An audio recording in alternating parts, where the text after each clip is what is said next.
So today we're going to talk about our next literary element. I know you guys are so excited. Point of view. Let's start with a few key terms. Point of view. Oh, very funny. The narrator is the one who tells the story. The characters are everyone else in the story. So, to determine point of view, you have to ask yourself, how is the narrator related to the story? There are a few different points of view we'll be learning about. We'll start with the first person point of view. This is when the narrator is involved in the story, when he or she is an actual character in the story.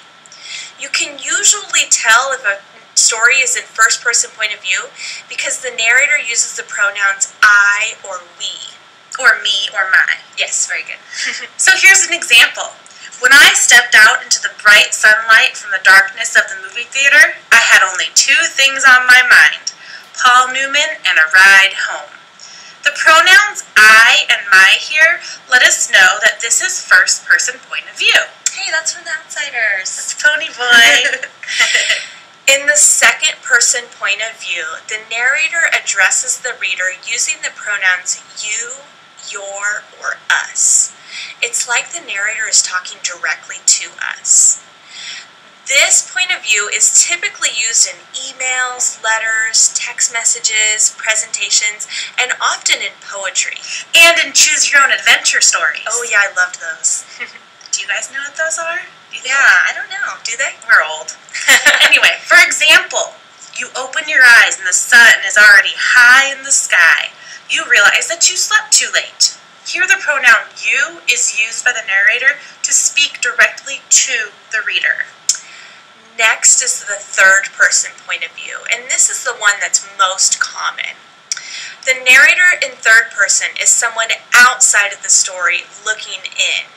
The narrator is not a character in the story themselves.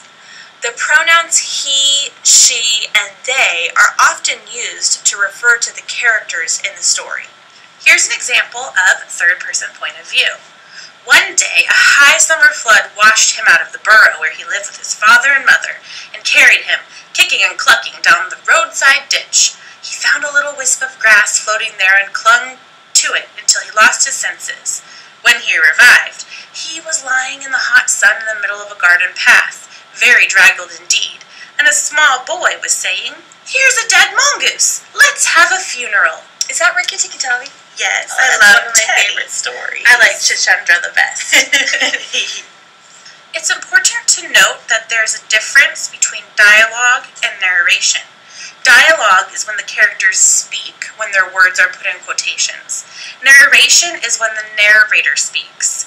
Only look at the narration to determine point of view, or you'll end up getting a little bit confused. Hey, that's a really good tip. Thanks. Okay, so here's a quick review. In first person point of view, the narrator tells the story using I. In second person point of view, the narrator tells the story of you. And in third person point of view, the narrator tells the story of he, she, or them.